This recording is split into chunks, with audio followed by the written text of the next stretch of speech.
వీడి పేరు ఒక ముస్లిం నుంచి బ్లాక్మెయిల్ చేసి వాళ్ళు శారీరకంగా ఇబ్బంది పెడుతున్నాడు నా కొడుకు. క్రీడలు చేస్తున్న ఈ చెత్త నా కొడుకులు ఏం చేయాలండి? కత్తి పెట్టి నరకాలి నా కొడుకుల్ని. స్కూల్లో చిన్న పిల్లలు చదువుకునే 8th 9th డాక్టర్ షాహీన్ హసీనాను లక్నోలో పోలీసులు అరెస్ట్ చేశారు. ఈ బాంబ్ బ్లాస్ట్ చేసిన వాళ్ళలో ఒక మహిళా ముస్లిం డాక్టర్ ఉందండి. వెళ్ళాడు, వాడు ముస్లిమే. వీళ్ళందరూ ముస్లింసే. చేసింది వారిలో ఒకడైన హైదరాబాద్ కు చెందిన అహ్మద్ మొహీద్దీన్ సయ్యద్ చైనాలో MBBS చేశారు.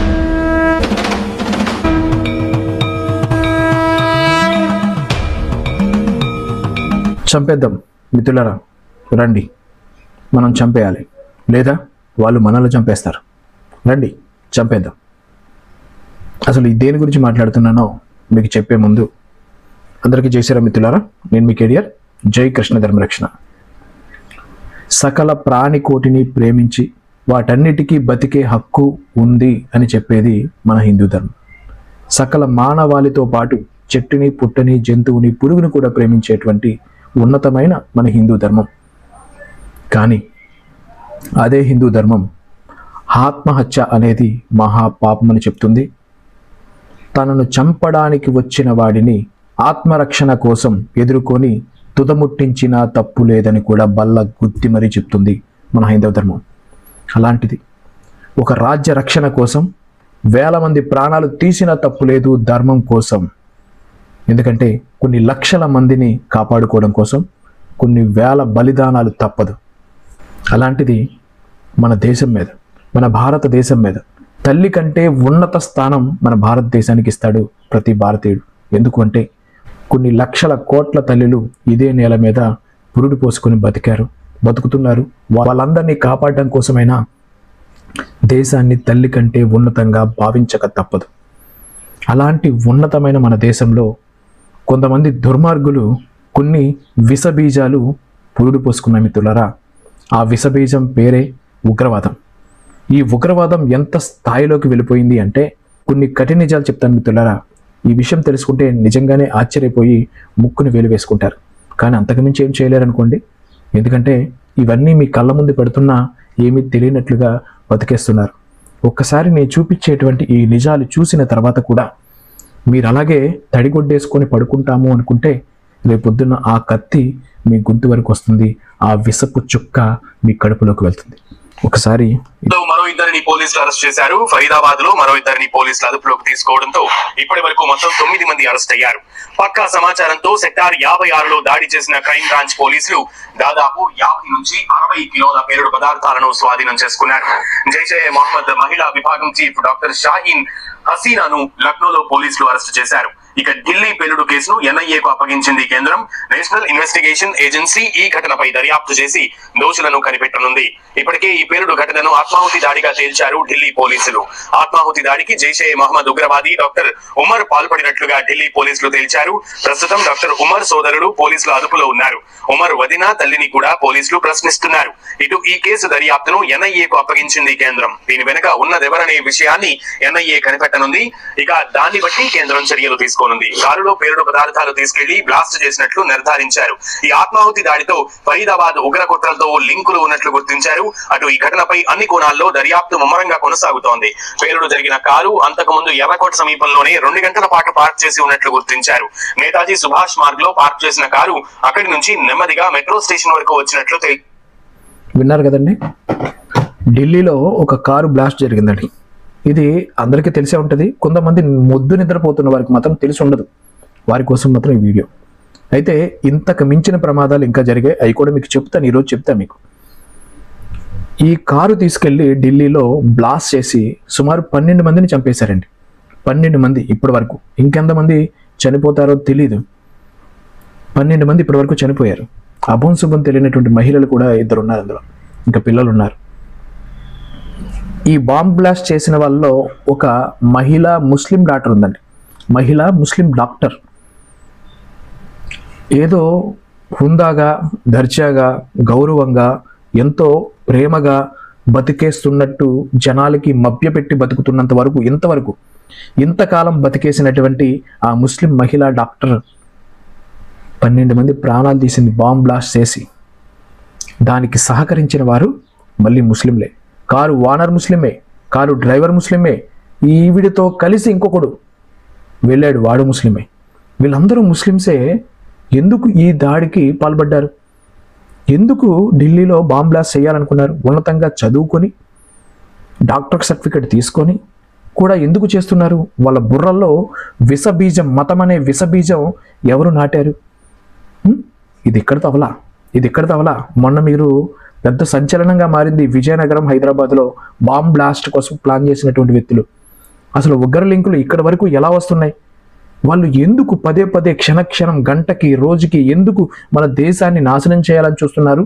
హిందువులను ముఖ్యంగా తుదముట్టించాలనుకుంటున్నారు. వాళ్ళ ప్లాన్ ఏంటి? మీరు మాత్రం ముద్దు నిద్రపోతూ ఉండండి.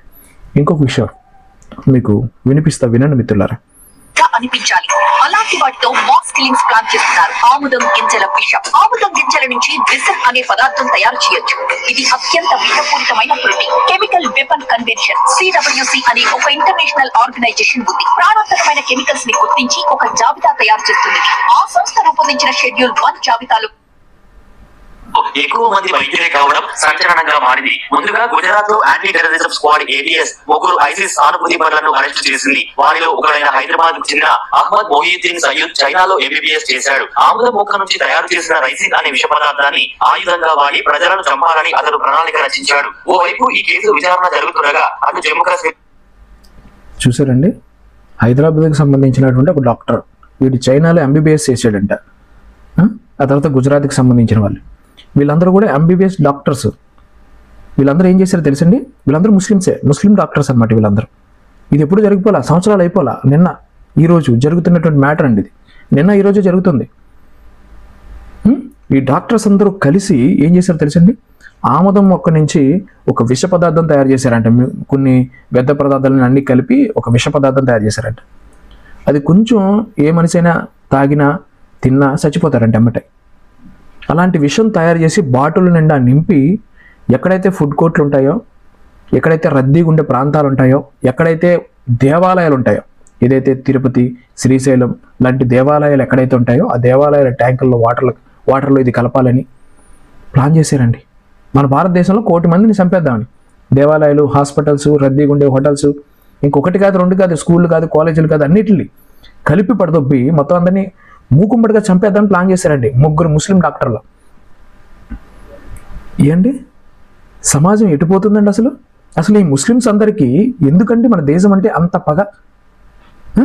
వీళ్ళకి ఎందుకు అలా జరుగుతుంది? ఎందుకు ఇలా ప్రయత్నిస్తున్నారు? నేను ముస్లిమ్స్ అందరూ అలా ఉంటారండి, ఎవడో ఒకరిద్దరు అంటే దానికి మేము ఒప్పుకుంటాం. కానీ ఆ ఒకరిద్దరు ముస్లిమ్స్ ఎందుకు అవుతున్నారు అనేది మా ప్రశ్న. ఎందుకు అంత పగ నూరిపోస్తున్నారు వాళ్ళకి? పోనీ చదువు సంధ్య లేని వెర్రి వెంగలప్పులు కాదుగా, చెత్తనా కొడుకులు కాదుగా వీళ్ళు. ఉన్నతంగా చదివి విద్యార్హత ఉందిగా. అంత చదివినా కూడా ఇలాంటి పనులు, ఇలాంటి రాక్షస పనులు చేస్తున్నారు అంటే ఒక పక్కా ప్లానింగ్ ప్రకారం కదా, మంచి కుట్ర ప్లాన్ చేసి పగడ్బందీతో చేస్తున్నట్టు కాదా ఇది? డాక్టర్ చదివి విషం తయారు చేసి దాన్ని కలపాలని చెప్పి రద్దీగా ఉన్నటువంటి ప్రాంతాలు రెక్కీ చేస్తుంటే పోలీసులు అనుమానం వచ్చి పట్టుకొని ఒకరి నుంచి ఒకటి కూపి లాగితే మొత్తం బయటపడ్డది. మన రక్షక భటులు కంట్లో కనుక వీళ్ళు పడకపోతే, వాళ్ళకి అనుమానం రాకపోతే ఈ రోజుకి ఎంత ప్రమాదం జరిగేదండి? మీరు తింటున్నటువంటి హోటల్లోనో, లేకుంటే మీరు ఉంటున్నటువంటి ప్రాంతంలోనో, మీరు వెళ్ళేటువంటి కాలేజెస్, స్కూల్లోనో, లేకుంటే ఒక టెంపుల్లోనో ఇదే విషయం కలిపితే మీరు తాగితే మీరు బతుకుందరా చెప్పండి? బతుకుదరా? ఎంత ప్రమాదం జరిగింది చూడండి. 3 ముస్లిం డాక్టర్స్ అనంతనాగ్ ఆసుపత్రికి చెందిన వైద్యుడు ఆదిల్ అహ్మద్ రాథర్ ఉగ్ర పోస్టర్లు అంటించి పోలీసులకు చిక్కాడు. అతడిని విచారించగా హర్యానా ఫరీదాబాద్ లో అల్ఫలా ఆసుపత్రి వైద్యుడైన ముజమ్మిల్ షకీల్ పేరు బయటకు వచ్చింది. అతను ఇచ్చిన సమాచారం ఆధారంగా ఫరీదాబాద్ లో ఏకంగా దాదాపు 3000 కిలోల పేలుడు పదార్థాలు లభించాయి. ఫరీదాబాద్ పేలుడు పదార్థాల డంపు కేసును విచారిస్తున్న సమయం చూసారా, ఒకడు ఉగ్రవాదికి అనుకూలమైన పోస్టర్లు అంటిస్తుంటే పోలీసులు కంటపడి వాడిని విచారిస్తే ఇంకొకటి బయటపడ్డాడంట. వాడి దగ్గర వీడి దగ్గర కలిపి 3000 కిలోలకు పైగా పేలుడు పదార్థాలు ఉన్నాయంట. ఇంతకాలం ఎలా అంత పేలుడు పదార్థాలు దాయగలిగారు? ఒకవేళ ఆ పోస్టర్లు అంటించకపోతే అడిగి దొరకకపోతే పరిస్థితి ఏంటి మీరు చెప్పండి? 3000 కిలోలు అంటే ఎన్ని వేల లక్షల ప్రాణాలు తీయొచ్చో తెలిసే దాంతో ఎలా ఎటుపోతుందండి ఇదంతాను? అసలుకి వీళ్ళు సహకరించేది ఎవరు?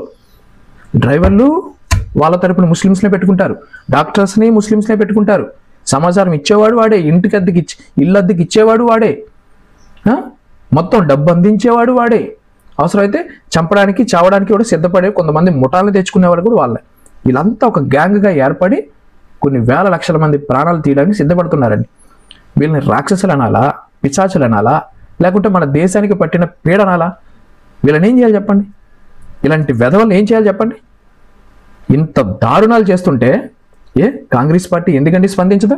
పనికి మాలిన విషయాలన్నింటికి స్పందిస్తుందిగా, ఇలాంటి వాటికి ఎందుకు స్పందించరు? ఒకటా రెండా? ఆసుపత్రిలోని పనిచేసే లక్నోకు చెందిన వైద్యురాలు షహీన్ షాహిద్ కారులో ఓ తుపాకీ కనిపించడం కలకలం రేపింది. డాక్టర్లు ఆదిల్ అహ్మద్ రాథర్, ముజమ్మిల్ షకీల్, షహీన్ షాహిద్లకు పాక్ వ్యక్తులతో సంబంధాలు ఉన్నాయని తెలుసు. కారులో గన్నులు పెట్టుకుని తిరుగుతున్నారు, ఎవడైనా వచ్చి ఆపితే వేసేద్దామని. ఒకటి దగ్గరేమో 350 కిలోలు ఆర్డీఎస్ అంట, పైగా గన్ను. ఈడేమో హైదరాబాద్కి సంబంధించిన ఈ వెధవ దగ్గర విషం. ఆ ఫోటో చూడండి మీరు ఒకసారి, ఫోటో చూడండి. ఆ విషం తయారు చేసేటాడు బాక్సుల్లో పెట్టి. ఎలా సప్లై చేయాలని చెప్పేసి ఒక ప్లాన్ చేసుకున్నారు. గన్నులు బాంబులు తీసుకెళ్ళడం కష్టం అవుతుంది, విషం కలిపి చంపేద్దాం, ఈ హిందువులందరినీ ఈ భారతదేశంలో లేకుండా చంపేద్దాం, ఆ తర్వాత ఈ దేశాన్ని ఆక్రమిద్దాం అని చెప్పేసి ఈ ముస్లిం దేశాలు వేసేటువంటి కుట్రలు ఇవన్నీ.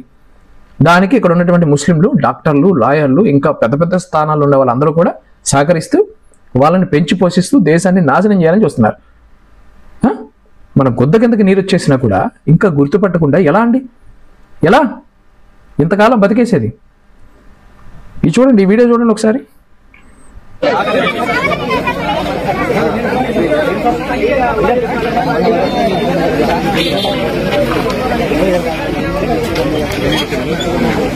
కాదు మేము ఏం అడుగుతున్నాం అనేది, వాడు ఎన్ని రోజుల నుంచి చేసిండు, వాటి మీద కేసు కట్టాలా, వాడిని ఇక్కడ ఉన్న పర్మనెంట్ సస్పెండ్ చేస్తే 6 నెలల తర్వాత జీతం తెచ్చుకుంటారు సార్. డిస్మిస్ చేయాలా పూర్తిగా, పర్మనెంట్ గా డిస్మిస్ చేయాలి. ఇళ్ళకెళ్ళి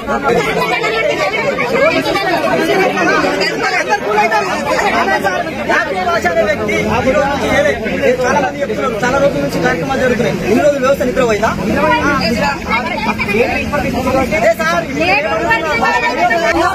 అనే గ్రామం, గంగాధర మండలం, కరీంనగర్ జిల్లా.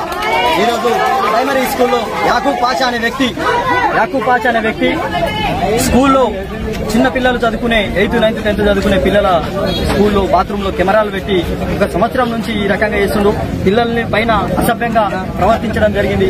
వారిని పూర్తిగా డిస్మిస్ చేయాలా, సస్పెండ్ చేయాలా, పోక్సో చట్టం కింద కేసు బుక్ చేసి రిమాండ్ చేయాలని చెప్పేసి ఈరోజు ఇక్కడ చాలా మంది పేరెంట్స్ సంవత్సరంలో ధర్నా చేయడం జరిగింది.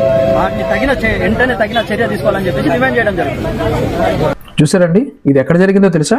మన కరీంనగర్ జిల్లాలోని గంగాధర మండలం కురికల్వ గ్రామంలో ప్రభుత్వ పాఠశాలలో విద్యార్థులు ఉంటారు కదండి, కాలకృత్యాలు చేసుకుంటూ, స్నానాలు చేసుకుంటూ, మొహాలు కడుక్కుంటూ ఏదో చేస్తుంటే దాంట్లో సీసీ కెమెరాలు పెట్టాడండి ప్రభుత్వ పాఠశాలలో. వీడి పేరేంటో తెలుసండి? జిహాద్ కుతుబ్ పాషా వీడి పేరు. ఒక ముస్లిం గురువు అంటే తండ్రి కంటే ఎక్కువ అని భావిస్తుంది మన హైందవ ధర్మం. గురుదేవో భవ అని కీర్తిస్తుంది.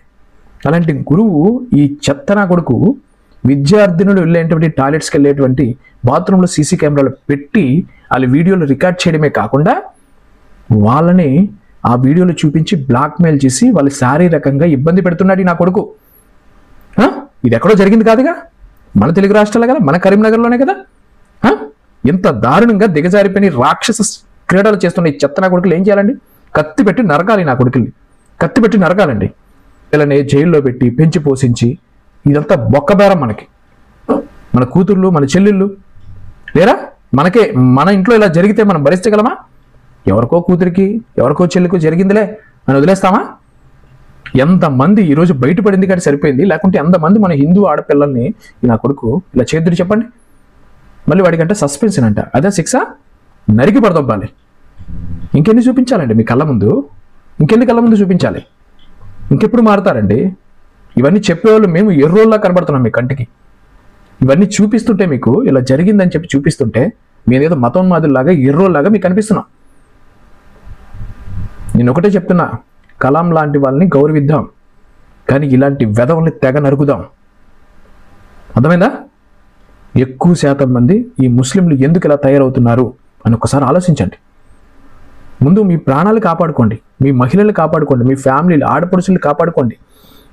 కొంచెం జాగ్రత్తగా ఉండండి. ఆర్థికంగాను ఇంకేదో పెంచి పోసి నా ఫ్రెండ్, నా తొక్క, తోలు అంటూ వాడిని నమ్మకండి. అది ఎంతో ప్రమాదం జరిగే అవకాశం ఉంటుంది. వాళ్ళ మనసులో ఉన్నతంగా డిగ్రీలు సంపాదించి గౌరవంగా తెల్ల షర్ట్లేసి తిరిగే వాళ్ళు కూడా ఇంత దారుణంగా రాక్షసులాగా ప్రవర్తిస్తున్నారు అంటే ఎవడి మనసులో ఏముందో, ఎవడి బుర్రలో ఏం తిరుగుతుందో, ఈ మతోన్మాదం ఎంతగా రెచ్చిపోతుందో, వాడు ఏ పాకిస్తాన్కి సంబంధించినటువంటి లింకులు ఉన్నాయో, ఏ ఉగ్రవాదితో వాడు చేతులు కలిపాడో, లేదా ఈ దేశంలో మనమంటే వాడు ఏమైనా కక్షతో ఉన్నాడో తెలుసుకోకుండా వాడి వెనక టింగురంగానే వెళ్ళకండి. చివరికి ఇలా మారకండి. దయచేసి అర్థం చేసుకోండి మిత్రులారా. ఇది ఆవేదనతో చెప్తున్నాను. ఇన్ని రకాలు ఇంకా చాలా ఉన్నాయి చెప్పాల్సినవి, ఇంకా వందల కొలది ఉన్నాయి. ఇప్పటికే కొన్ని వేలు చెప్పేసి ఇంకా వందలు ఉన్నాయి చెప్పాల్సినవి. టైం లేక చెప్పలేకపోతున్నాను. దయచేసి నెక్స్ట్ వీడియో కూడా మీరు చూడండి. దయచేసి మీకు మరిన్ని విషయాలు చెప్తాను. వీలైతే ఇవన్నీ కూడా ఎక్కువ మంది స్టూడెంట్స్కి పంపించండి. వాళ్ళు వీటి మీద అవగాహన తెచ్చుకోవాలి. జై శ్రీరామ్. భారత్ మాతాకి జై. నేను మీ కేడిఆర్. జై కృష్ణ ధర్మరక్షణ. జై భారత్.